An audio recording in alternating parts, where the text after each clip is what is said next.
Para pendengar podcast sahabat KKN BPM Gondokusuman 2021, selamat datang kembali di zona podcast rungon-rungon yang tentu saja tanpa watan, alon lan sidik-sidik yang penting bisa kelakon.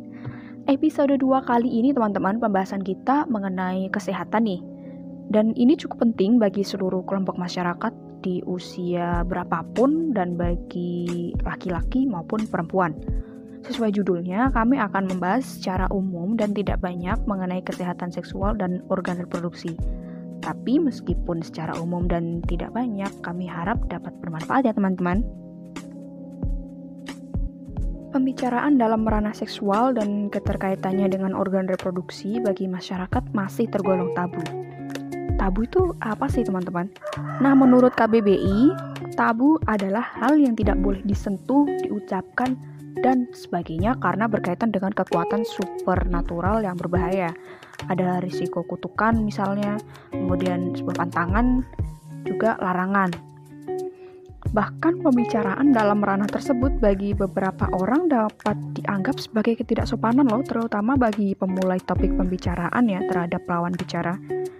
Kendati demikian, keresahan masyarakat mulai dari rentang usia remaja hingga dewasa mengenai permasalahan kesehatan seksual dan organ reproduksi ini tidak ubahnya sebesar kekhawatiran mereka terhadap permasalahan kesehatan lain, mata, rambut, tubuh, lambung, dan ya begitulah lain sebagainya.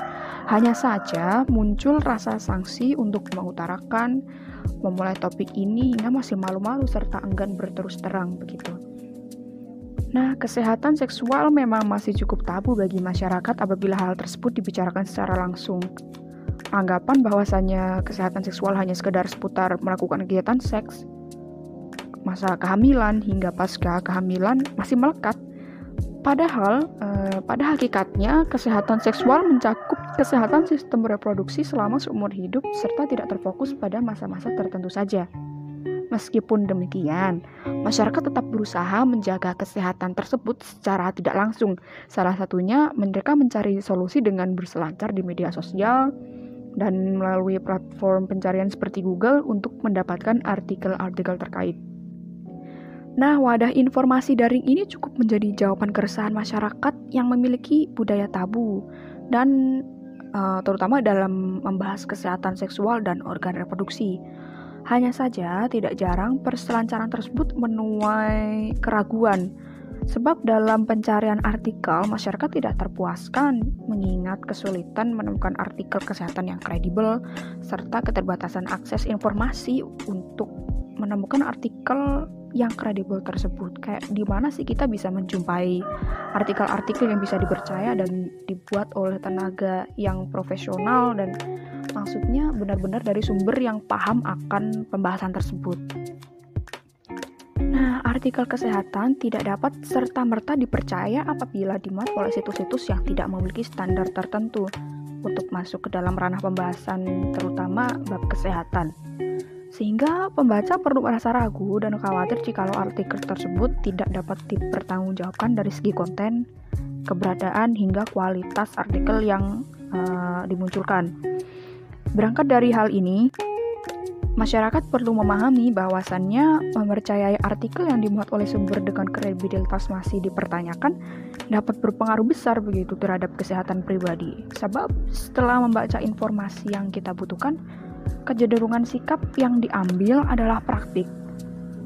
Sehingga penyerapan informasi yang tidak diimbangi dengan pengetahuan yang memadai dapat menyebabkan terjadinya malapraktik. Nah, kebiasaan dalam menjaga kebersihan nih teman-teman, terutama kebersihan kelamin berperan penting terhadap kesehatan reproduksi yang berkelanjutan. Kebersihan dalam hal ini menjadi kunci utama ya bagi wanita maupun pria. Kebersihan organ vital tergolong sensitif sih karena posisi dan letak yang tersembunyi serta rapat, yang mana ketidakcermatan atau kecerobohan kita dalam menjaga kebersihan mereka dapat menimbulkan beberapa masalah kecil namun dapat memiliki efek yang berkelanjutan, berkepanjangan begitu, antara lain seperti infeksi dan jamur.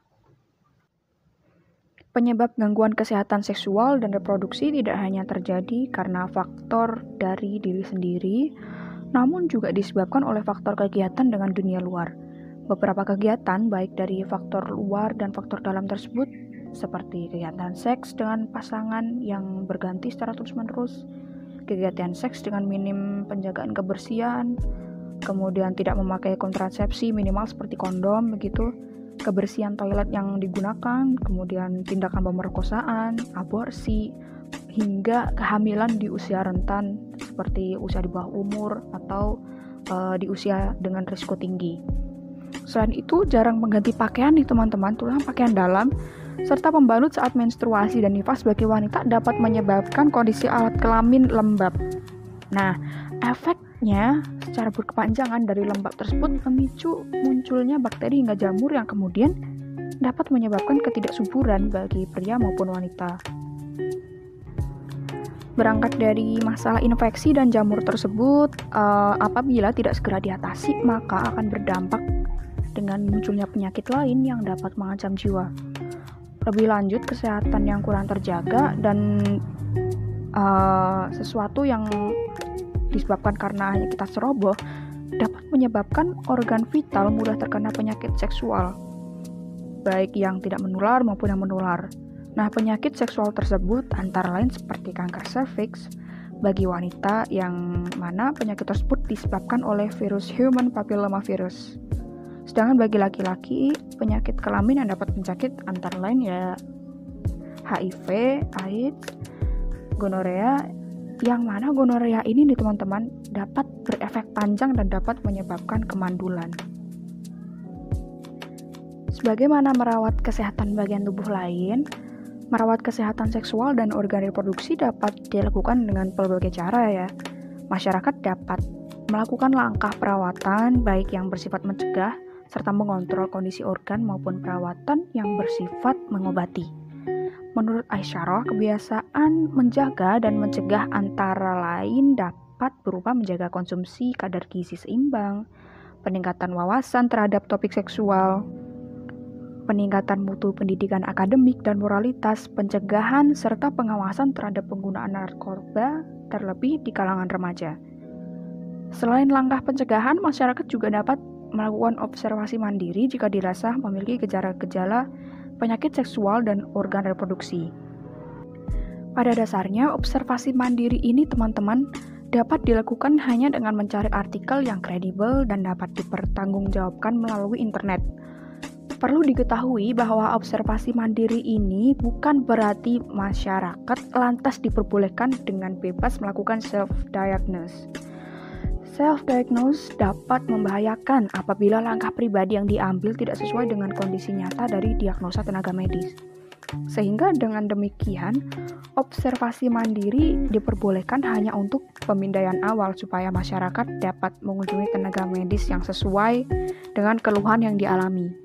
Terlebih apabila memiliki gejala yang telah memasuki fase parah begitu, masyarakat sangat dianjurkan mengunjungi tenaga profesional seperti dokter dan tenaga medis atau pusat kesehatan terdekat, serta tetap menghindari self-diagnose demi menghindari malapraktik. Nah, oke, demikian teman-teman edisi berbagi tentang kesehatan seksual dan organ reproduksi pada episode 2 kali ini.